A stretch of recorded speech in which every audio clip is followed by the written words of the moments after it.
आपको वस्त्र प्रदाता जो है वह कैसे ऐसे मिल जाएगा भैया?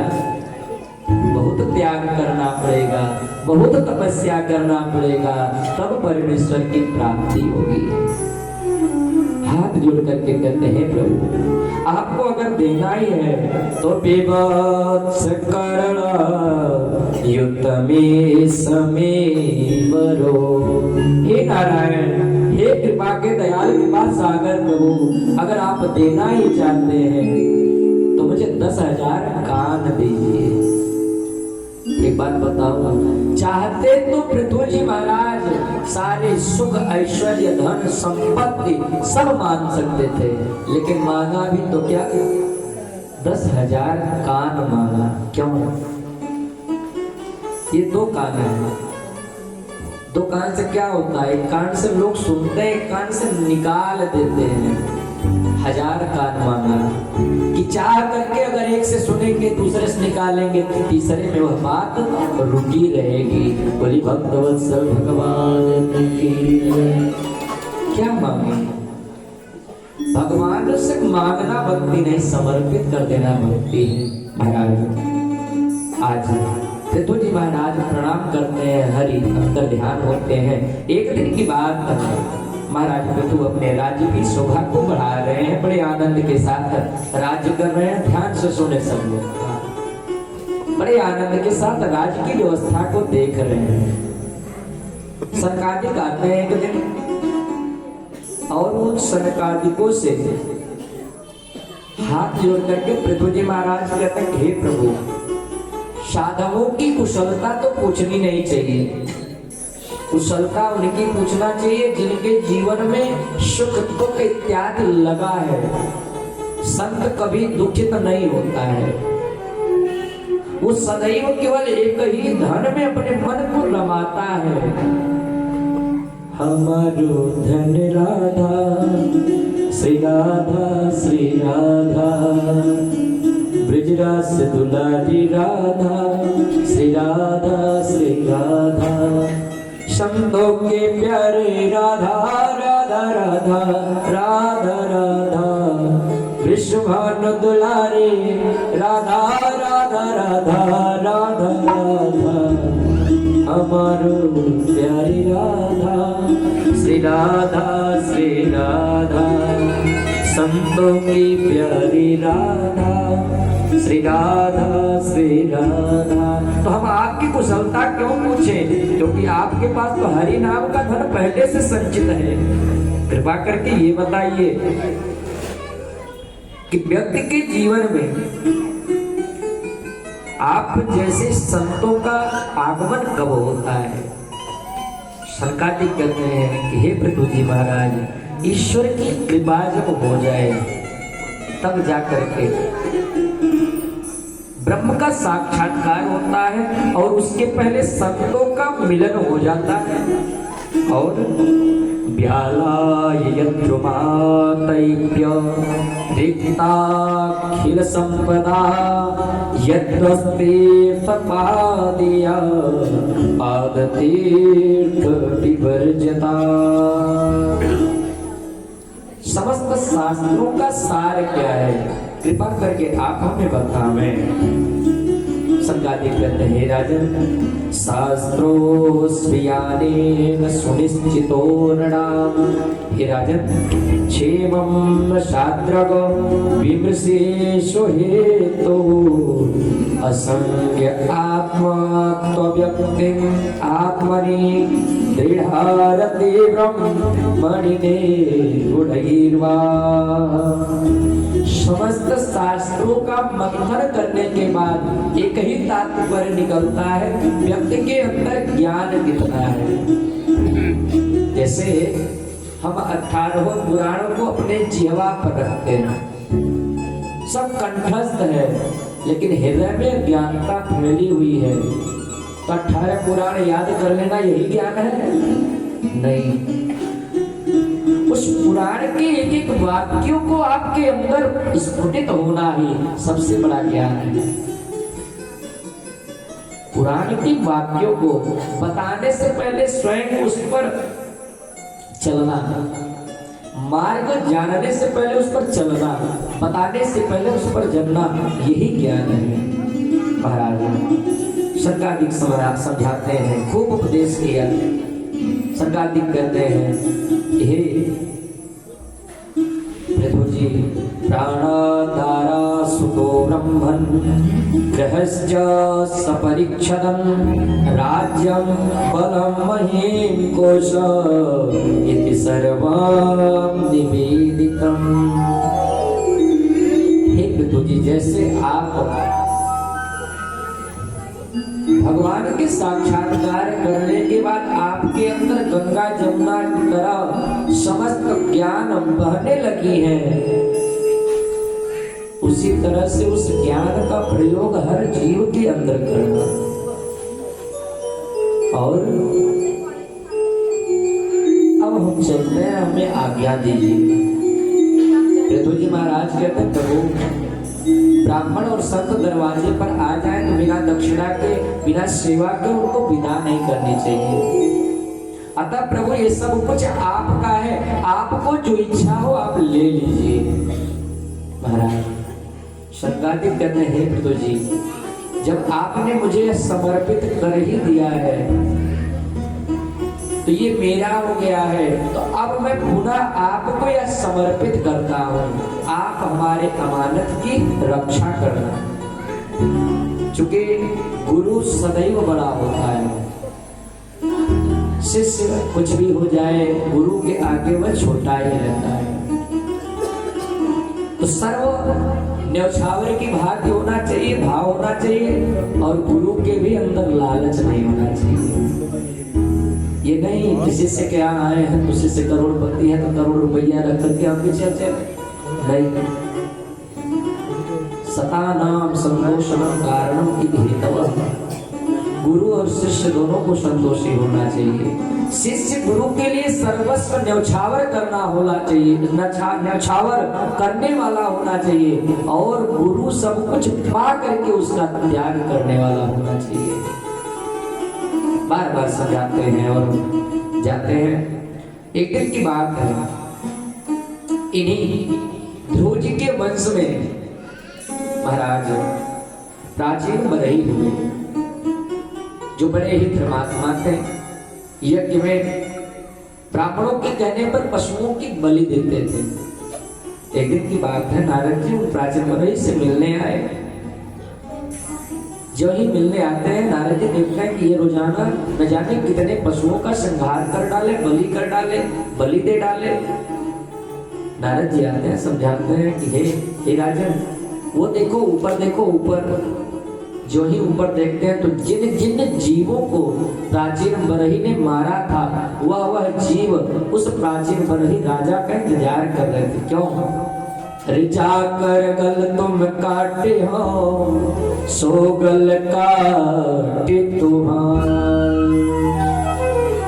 आज हम जिसे मार करके खा रहे हैं, आने वाले समय में जब हम उस जगह पर पहुंचेंगे वो भी हमें मार कर ही खाएगा। यह सोच करके हमें जीवों की हत्या करनी अथवा नहीं करनी चाहिए। जब ज्ञान हो जाएगा तो नहीं करेगा व्यक्ति।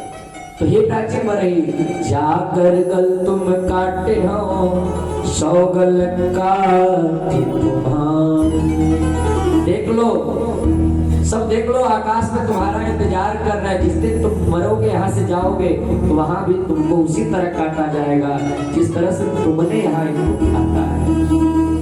बार बार समझा रहे हैं भैया। तो ये ब्राह्मणों ने बलि चढ़ाने का विधान क्यों बताया?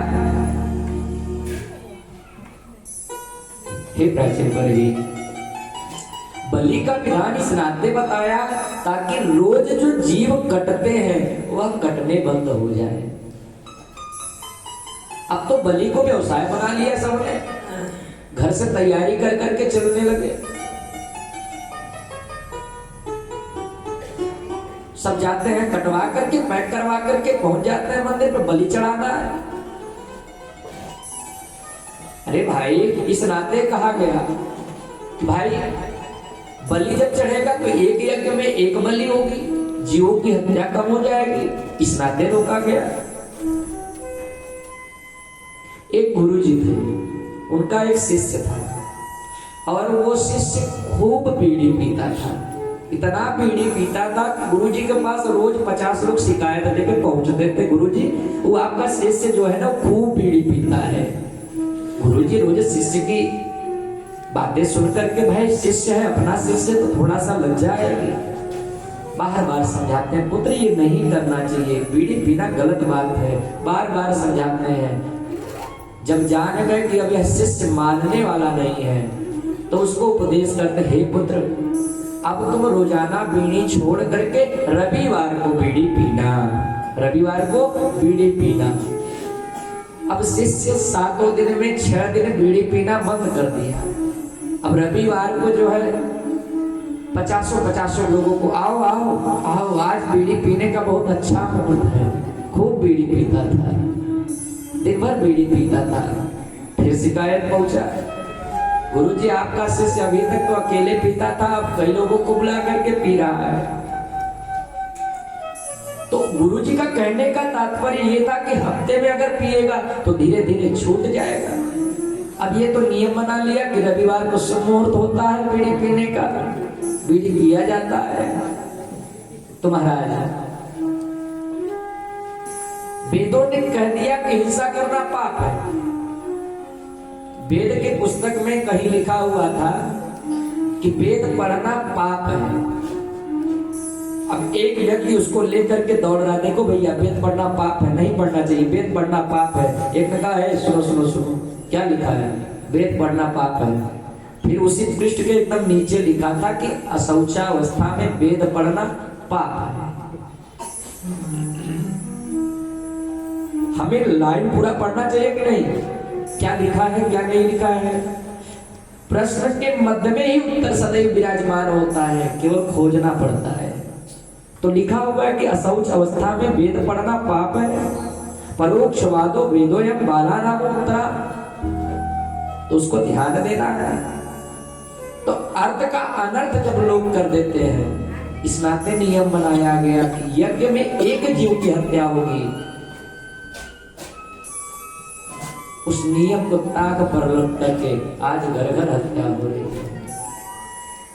हमने कल या परसों निवेदन किया था, हम जीव को मारते हैं, मार करके स्वतः अपने घर में लाते हैं, अपने ही इन्हीं दोनों हाथों के साथ, इन्हीं दोनों हाथों से उसे बढ़िया कढ़ाई में रख करके, कुकर में रख करके चलाते हैं, भूनते हैं, बनाते हैं, फिर जाकर के उसको नोच नोच करके खाते हैं।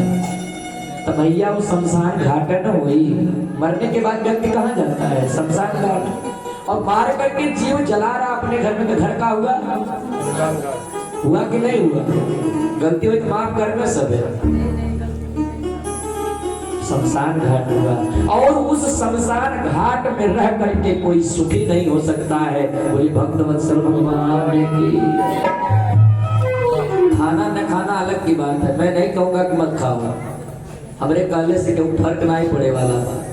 हम 4 दिन के लिए आए हैं, चले जाएंगे।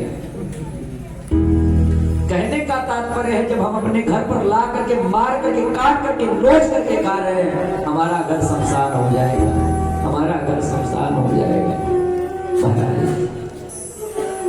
नारद जी समझाते हैं कि हम जिस जीव की जैसे हत्या करते हैं वह जीव भी हमारा वैसे ही हत्या करता है। माया के वो पुजारी आगे भी कुछ खबर है। नारद जी कहते हैं कि जिसका हम जैसे हत्या करते हैं वह भी हमारा उसी तरह हत्या करता है। माया की वो पुजारी आगे भी कुछ खबर है, माया की वो पुजारी आगे भी कुछ खबर है।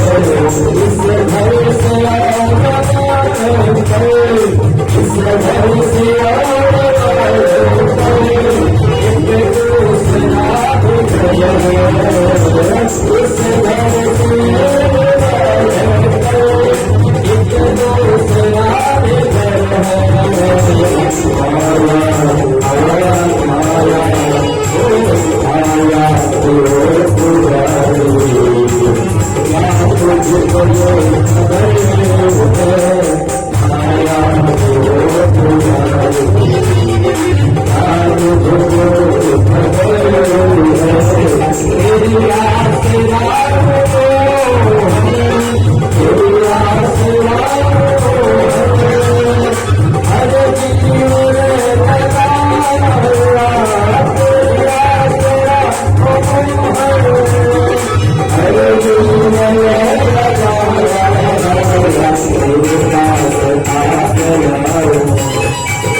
आगे की कुछ खबर है इस घर के भी आगे,